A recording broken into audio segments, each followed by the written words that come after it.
નખત્રાણામાં ગાયત્રી મંદિર ખાતે નવરાત્રી મહોત્સવમાં રાષ્ટ્રીય સેવક સંઘ દ્વારા શસ્ત્ર પૂજનનો કાર્યક્રમ યોજાયો હતો। સાંસદ વિનોદ ચાવડાએ કહ્યું હતું કે સંઘ શતાબ્દી મહોત્સવ ઉજવાઈ રહ્યો છે, ત્યારે સનાતની સહકાર આપે। શક્તિના પર્વ નવરાત્રીની આરાધના કરતા સૌ નર નારીની વંદના કરી હતી અને કેન્દ્ર સરકારે જીએસટીમાં રાહત આપતા રોજિંદી ચીજવસ્તુના વપરાશમાં સ્વદેશી અપનાવવા હાકલ કરી હતી। ડોક્ટર વિષ્ણુ પ્રસાદ ત્રિવેદીએ જણાવ્યું હતું કે રાષ્ટ્રીય સ્વયંસેવક સંઘની 1925માં સ્થાપના થઈ હતી।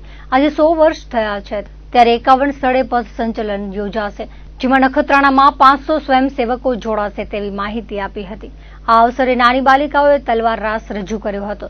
ગાયત્રી મંદિર નવરાત્રી મંડળ દ્વારા વિકાસની ખૂટતી કડી તાકીદે પૂરવા માટે સાંસદ વિનોદ ચાવડાએ હૈયાધારણા આપી હતી।